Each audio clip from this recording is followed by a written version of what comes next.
Shalom, kembali berjumpa di dalam program Bible Study Online CK7, di mana pada hari ini kita akan membahas dari 1 Samuel pasal yang ke-29. 1 Samuel 29 ini berbicara tentang bagaimana Daud dikirim pulang oleh orang-orang Filistin karena Daud dicurigai akan melemahkan pasukan Filistin. Nah, kok bisa ya Daud ada di Filistin? Begitu. Mungkin saudara bertanya seperti itu. Nah, dari apa yang kita pelajari pasal-pasal sebelumnya, kita tahu bahwa Daud itu dikejar-kejar oleh Saul. Kita ingat ya, bagaimana Saul sangat iri kepada Daud karena orang-orang Israel menyanyikan pujian, Saul mengalahkan beribu-ribu, tapi Daud berlaksa-laksa. Sejak saat itu, Saul mengejar-ngejar Daud untuk dibunuh. Nah, pelariannya saudara, sampai ke Filistin. Nah, ketika dia ada di Filistin, dia dicurigai akan menjadi titik lemah bagi orang Filistin karena orang Filistin tahu Daud itu orang Israel. Nah, kisahnya seperti apa? Mengapa orang Filistin mengembalikan Daud supaya dia tidak ikut bagian dalam pasukan orang Filistin? Kita akan baca, kita renungkan, dan kita pelajari, kita mengambil manfaatnya. Namun lebih dahulu mari kita datang kepada Tuhan, kita minta pengurapan daripada Tuhan. Kita sembah Dia, saudara.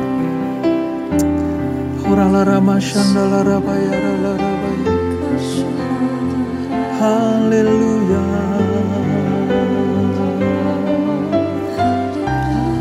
Kami bersyukur kepadamu. Kami bersyukur kepadamu Tuhan, sebab kasih setiamu lebih dari segala. Kebaikanmu nyata Tuhan bagi kami. Uralara masyandalara patakaya lara bayara lara bayara lara bayara. Terima kasih Tuhan. Terima kasih Yesus. Engkau ada bersamaku di setiap musim hidupku. Tak pernah kau biarkan ku sendiri.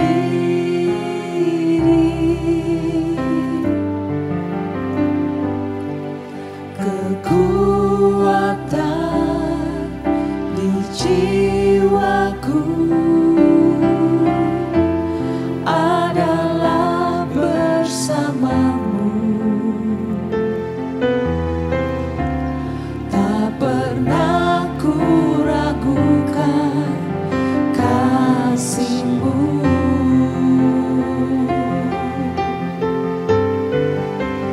Bersamamu Bapa, ku lewati semua perkenanan-Mu yang teguhkan hatiku. Engkau yang bertindak, memberi pertolongan.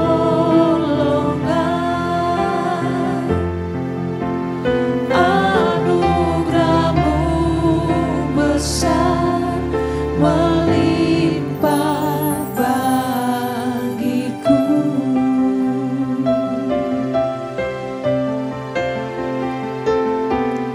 Engkau ada bersamaku di setiap musim hidupku. Tak pernah kau biarkan ku sendiri.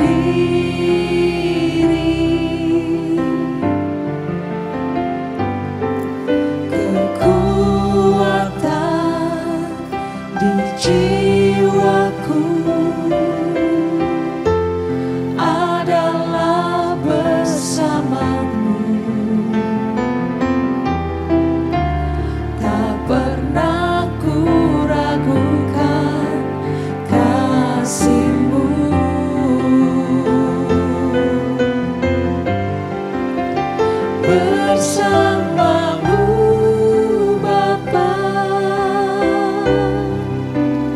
ku lewati semua perkenananmu ya, teguhkan hatiku. Engkau yang bertindak, memberi pertolongan,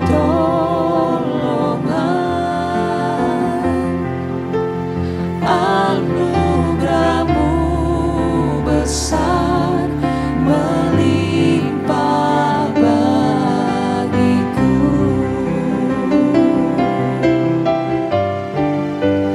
Bersamamu Bapa, ku lewati semua perkenananmu ya, teguhkan hatiku. Engkau yang bertindak, memberi pertolongan,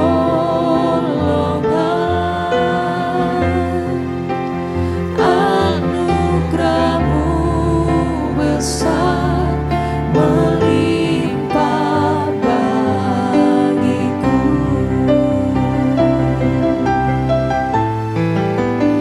Bersamamu Bapa, ku lewati semua perkenananmu ya, teguhkan hatiku. Engkau yang bertindak, memberi pertolongan,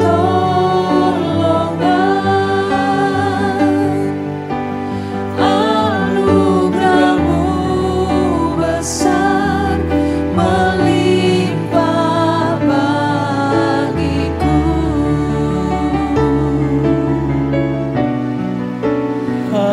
Anugerah-Mu besar melimpah bagiku.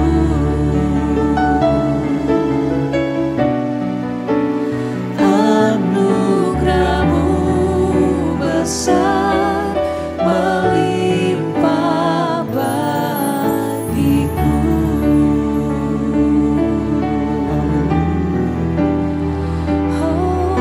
Syukur bagimu, Bersamamu ya Allah ya kami dapat Ya Yesus Tuhan,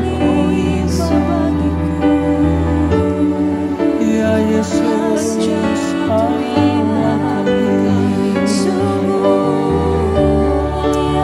Engkau Raja di atas segala. Terima kasih buat kasih setiamu dalam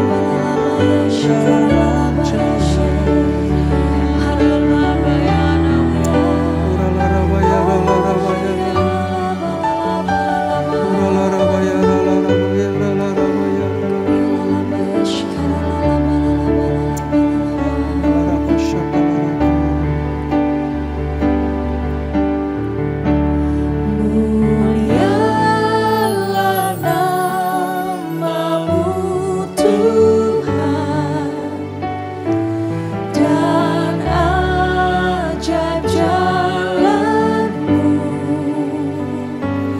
Pimpin kami di setiap waktu. Besar setiamu Tuhan,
Yesus, kami bersyukur padamu.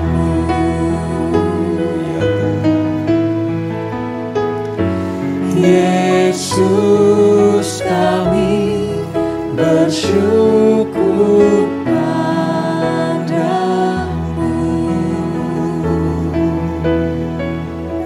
Sungguh kami bersyukur kepadamu ya Bapa, oleh karena agung dan ajaib karyamu dalam hidup kami. Sebentar kami akan melanjutkan pembelajaran kami, urapi kami Tuhan.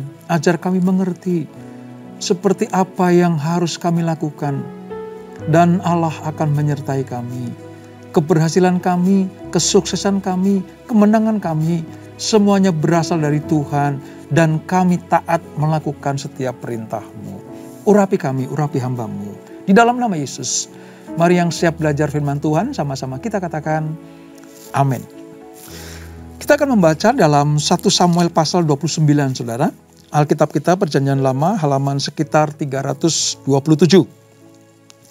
Pada perikop, Daud dikirim pulang oleh orang-orang Filistin. Nah, saudara, ada beberapa ayat yang akan kita baca. Kita akan baca dari ayat 1 sampai dengan ayat yang ke-11, ya. Demikian firman Tuhan.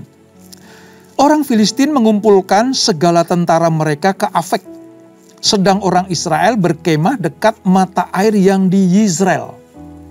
Jadi pada peristiwa ini, saudara, orang Filistin itu akan berperang berhadapan-hadapan dengan orang Israel.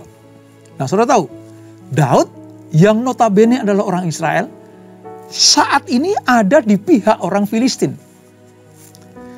Ayat 2. Maka ketika raja-raja kota orang Filistin berjalan lewat dalam pasukan-pasukan 100 dan 1000, dan ketika juga Daud beserta orang-orangnya berjalan lewat di belakangnya bersama-sama dengan Akis, berkatalah para panglima orang Filistin itu, "Apa gunanya orang-orang Ibrani ini?" Jawab Akis kepada para panglima orang Filistin itu, "Bukankah dia itu Daud, hamba Saul, raja Israel, yang sudah 1-2 tahun bersama-sama dengan aku, tanpa kudapati suatu pun kesalahan padanya sejak saat ia membelot sampai hari ini." Jadi Akis, raja Filistin itu memberikan sebuah alasan mengapa Daud ada di tengah-tengah orang Filistin. Karena Akis melihat Daud sangat loyal kepada Akis, raja Filistin. Daud tidak didapati kesalahan apapun juga. Jadi oleh Akis diizinkan Daud bergabung dengan tentara Filistin. Tetapi para panglima orang Filistin itu menjadi marah kepadanya, serta berkata kepadanya, "Suruhlah orang itu pulang, supaya ia kembali ke tempat yang kau tunjukkan kepadanya, dan janganlah ia pergi berperang bersama-sama dengan kita, supaya jangan ia menjadi lawan kita dalam peperangan. Sebab dengan apakah orang ini dapat menyukakan hati tuannya, kecuali dengan memberi kepala-kepala orang-orang ini? Bukankah dia ini Daud yang dinyanyikan orang secara berbalas-balasan sambil menari demikian? Saul mengalahkan beribu-ribu musuh, tetapi Daud berlaksa-laksa." Ayat 6.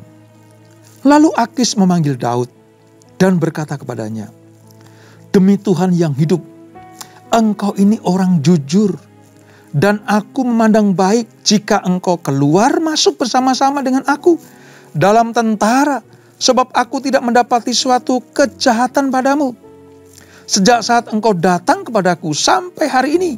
Tetapi engkau ini tidak disukai oleh raja-raja kota. Sebab itu pulanglah, pergilah dengan selamat, dan jangan lakukan apa yang jahat di mata orang raja-raja kota orang Filistin itu." Ayat 8. Tetapi Daud berkata kepada Akis, "Apa yang telah kuperbuat?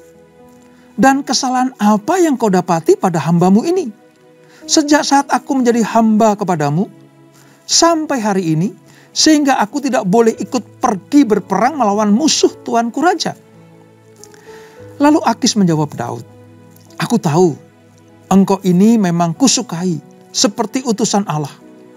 Hanya para panglima orang Filistin telah berkata, ia tidak boleh pergi berperang bersama-sama dengan kita. Jadi bangunlah. Pagi-pagi beserta orang-orang tuanmu ini yang datang bersama-sama dengan engkau. Bangunlah kamu pagi-pagi, segera sesudah hari cukup terang bagimu dan pergilah. Lalu bangunlah Daud dan orang-orangnya pagi-pagi untuk berjalan pulang ke negeri orang Filistin. Sebab orang Filistin itu bergerak maju ke Yisrael. Nah saudara, ketika Daud dikejar oleh Saul, dia lari. Dia lari saudara. Nah di dalam pasal-pasal sebelumnya, dikatakan bahwa Daud punya pikiran begini. Satu-satunya tempat yang tidak mungkin dijamah oleh Saul. Satu-satunya tempat persembunyian yang Saul tidak akan datang untuk menemui aku adalah di negeri orang Filistin. Jadi ini sebuah pemikiran dari Daud ya di pasal yang ke-27 itu. Ketika dia dikejar Saul, dia akan pergi ke Filistin. Pikir Daud seperti ini saudara. Nggak mungkin Saul menginjak wilayah Filistin. Wong aku punya pengalaman kok ketika Goliat menantang pasukan barisan Israel. Saul dan barisannya itu pada takut semuanya. Dan Goliat dapat aku kalahkan. Jadi berdasarkan pengalaman itu Daud pergi ke Filistin. Nah di Filistin saudara, dia ketemu sama Raja Akis namanya. Wah, Daud itu sangat menyukakan hati Raja Akis. Sampai-sampai Daud itu diajak berperang melawan musuh-musuh Raja orang Filistin ini. Setiap pergi berperang menang. Setiap mengalahkan musuh-musuh orang Filistin, Daud mendapatkan sanjungan dari Raja Akis. Jadi singkat cerita, Daud dan Raja Akis itu betul-betul erat bersahabat. Di mana Akis orang Filistin, Daud orang Israel. Saudara bisa bayangkan itu. Sampai satu kali, Daud bersama dengan sekitar 600 orang yang bersama-sama dengan dia lari dari Saul itu. Berkata kepada Raja Akis, aku sudah membantu engkau. Aku sudah berjasa kepadamu. Ayolah, kasih aku satu tempat. Supaya aku bersama dengan pasukanku tinggal di situ, beranak pinak. Aku akan usahakan tempat itu untuk hidup bersama-sama dengan keluarga besarku. Nah apa yang terjadi? Akis memberikan sebuah tempat di wilayah Filistin namanya Ziklag. Di Ziklag itulah Daud bersama dengan orang-orangnya, bersama dengan pasukan-pasukannya, itu hidup saudara. Mereka ada di situ. Dan Saul sejak saat mendengar bahwa Daud ada di Filistin, di wilayah Ziklag, Saul sudah berhenti mengejar-ngejar Daud. Nah dari peristiwa ini kita bisa melihat, sepertinya Daud itu aman, tidak dikejar lagi oleh Saul. Tapi kalau kita renungkan baik-baik saudara, sebenarnya Daud itu lari kepada musuh besar orang Israel yaitu Filistin. Lewat caranya sendiri, lewat pikirannya sendiri. Ketika dia lari ke Filistin, dia tidak pernah bertanya kepada Tuhan. Apakah perjalanannya ya dari wilayah Israel ke Filistin itu berkenan kepada Tuhan atau tidak? Tidak ada narasi, ya, tidak ada frase mengatakan bahwa Tuhan nyuruh dia ke Filistin. Ya, untuk sementara aman. Daud tidak dikejar-kejar lagi oleh Saul. Ya, untuk sementara Daud menikmati kehidupannya. Bahkan mulai berperang. Tetapi peperangannya itu demi orang Filistin. Nah, ini yang menjadikan Tuhan sebenarnya, saudara, tidak setuju dengan pelarian Daud ke Filistin. Karena nanti pada akhirnya kita akan melihat Daud dipulangkan oleh orang Filistin. Daud disuruh pulang, gak boleh bergabung lagi dengan orang Filistin. Walaupun sudah berjasa bagi Raja Akis. Nah dari apa yang kita baca tadi, suatu kali orang Filistin itu berhadapan-hadapan dengan orang Israel. Nah ketika tahu bahwa Akis bersama dengan Daud ini akan memerangi orang Israel. Raja-raja kota Filistin itu ngomong sama Akis. Ini kenapa dia ikut? Kenapa Daud bersama dengan pasukannya bergabung dengan kita? Akis bilang, ya, sejak dia bersama dengan aku, sejak dia bergabung dengan pasukanku, aku dapati Daud itu luar biasa. Orangnya jujur, ya, orangnya baik. Aku tidak pernah melihat kesalahan. Aku tidak pernah melihat pengkhianatan bagiku. Jadi aku ajak, aku ikut sertakan peperangan antara kita melawan orang Israel. Tetapi raja-raja kota Filistin itu tidak setuju. Jangan, walaupun dia sering menang perang, walaupun dia berjasa bagimu, hai Raja Akis, tapi kami raja-raja kota Filistin tidak setuju Daud bergabung. Pulangkan saja. Siapa yang tahu nanti ketika kita berperang, dia berbalik melawan kita. Siapa tahu Daud ini disusupkan oleh Saul supaya kita kalah melawan Israel. Itu pikiran raja-raja kota orang Filistin. Nah, karena terdesak, saudara. Karena terdesak. Saudara tahu, Akis menemui Daud dan berkata, kamu memang orang baik. Kamu itu utusan Allah bagiku. Itu pengakuan Raja Akis. Tetapi kau lihat, sekutuku, orang-orang yang ada bersama dengan aku untuk memerangi orang Israel, tidak setuju kamu ada di barisan kita. Oleh sebab itu, nanti menjelang pagi, pulanglah. Kamu pulang ke tempatmu. Kemana? Siklag. Ya, kan aku sudah kasih Siklag kepadamu. Pulanglah ke sana. Hiduplah aman tentram di sana. Kamu tidak boleh ikut berperang melawan orang Israel. Pada mulanya, saudara, Daud berkata, apa salahku? Apakah engkau meragukan kesetiaanku kepadamu? Bukti sudah mengatakan, kemanapun kamu pergi berperang, aku bersama dengan engkau. Dan berapa musuh dapat kita kalahkan. Tetapi kau lihat, kata Akis, kau tidak diterima, jadi pulanglah. Dengan terpaksa, Daud tidak ikut berperang di pihak orang Filistin untuk melawan orang Israel. Ini menarik, saudara. Sepertinya memang ketidaksukaan raja-raja kota Filistin itu menjadi alasan Daud pulang ke Siklag. Tapi sesungguhnya, kalau kita cermati dengan baik, Allah itu belum selesai dengan Daud. Allah belum selesai dengan orangnya ini, saudara. Daud itu dipersiapkan untuk menggantikan Saul. Ingat waktu kita belajar di mana Samuel mengurapi Daud, sementara roh Allah sudah meninggalkan Saul. Orang Israel tahu persis Daud itu calon pengganti Saul. Jadi Allah tidak mau pada posisi orang Filistin berhadapan dengan orang Israel, Daud ada di pihak orang Filistin. Dan itu sangat tidak bisa dipikir oleh nalar orang Israel. Bagaimana bisa raja yang diurapi untuk orang Israel kok sekarang ada di pihak musuh? Mengapa Daud ada di pihak musuh? Karena dia berpikir, kalau aku di Filistin, Saul tidak akan kejar-kejar aku.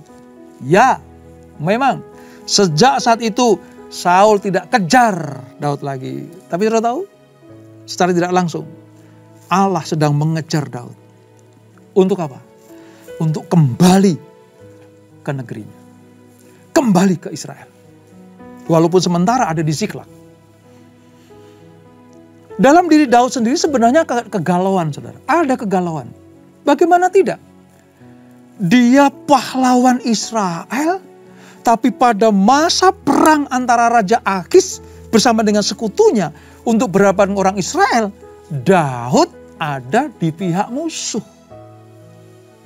Sebenarnya galau. Tapi kadung sudah ada di orang Filistin, maka Daud ingin menunjukkan kesetiaannya. Menunjukkan pengabdiannya. Karena Akis sudah baik dengan dia. Tapi Allah punya rencana lain. Ya. Penolakan orang-orang raja-raja kota orang Filistin terhadap Daud adalah jalannya Tuhan. Supaya Daud kembali kepada posisi yang sebenarnya. Nah, pelajaran yang dapat kita petik ini saudara. Kalau ada sesuatu yang terjadi dalam hidup kita, yang seolah-olah tidak sesuai dengan harapan kita, seolah-olah mengusik ketenangan hidup kita, kesukaan kita. Kok tiba-tiba ada orang yang menolak kita, ada orang yang meragukan kesetiaan kita, ada orang yang berbuat jahat kepada kita. Kalau itu terjadi, saudara, sebagai orang percaya, sebagai anak-anak Tuhan, mari kita datang kepada Tuhan. Kita lihat bagaimana cara Tuhan. Apakah posisi kita sudah benar di hadapan Tuhan? Ini pelajarannya. Kalau ada sesuatu yang mungkin membuat saudara kecewa, membuat kita ini bertanya-tanya, kok bisa seperti ini ya? Kok aku ditolak ya? Kok aku tidak diterima ya? Kok aku disingkirkan ya?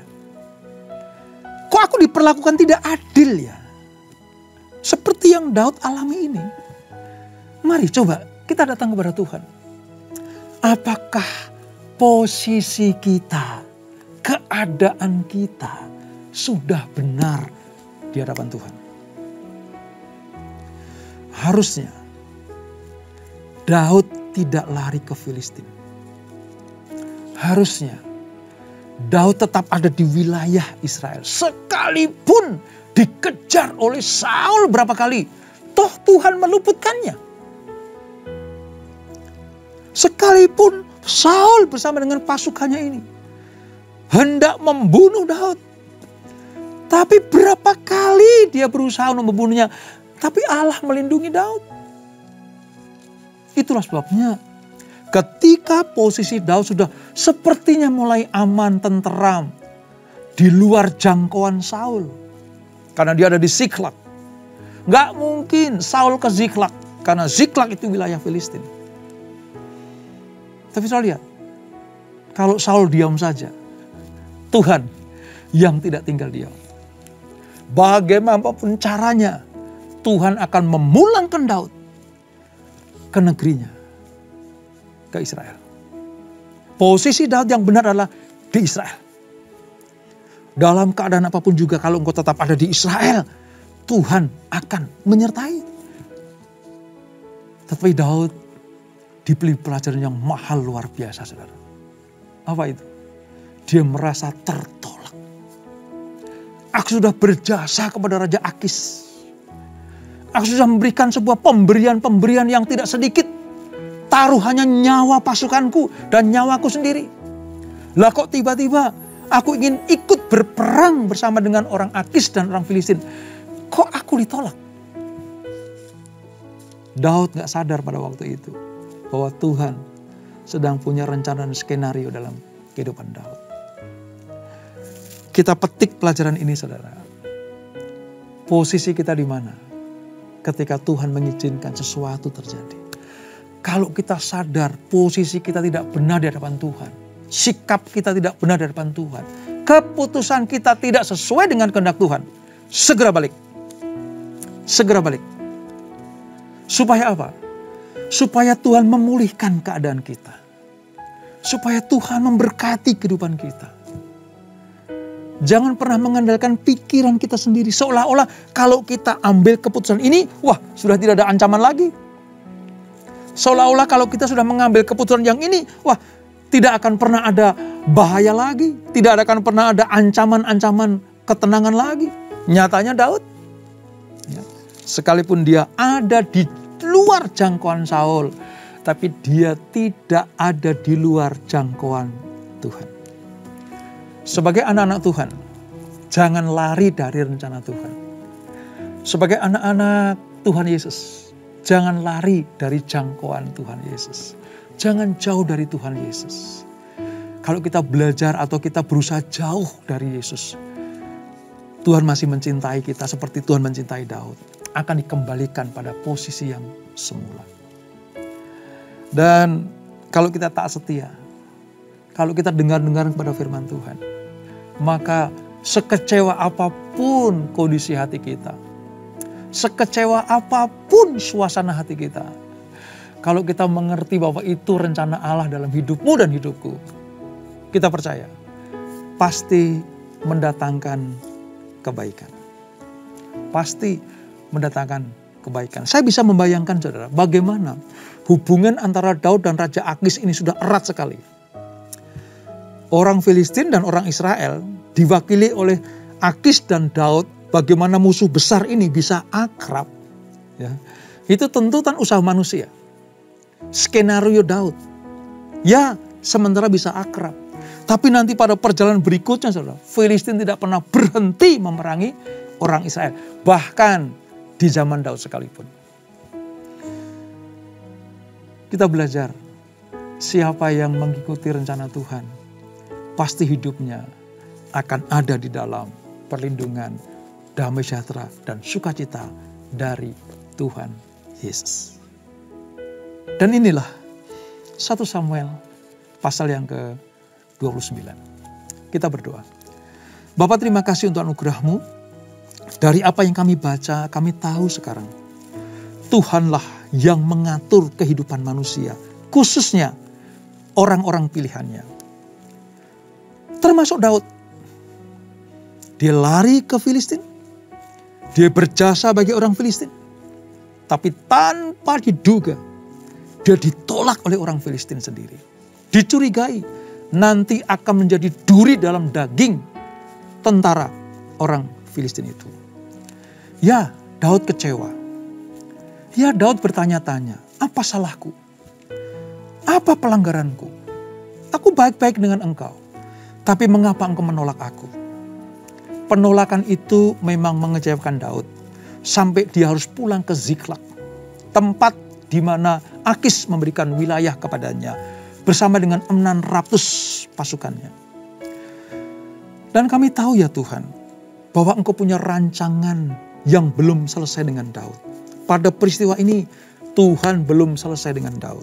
Itulah sebabnya betapa Tuhan mengasihi Daud hambanya ini.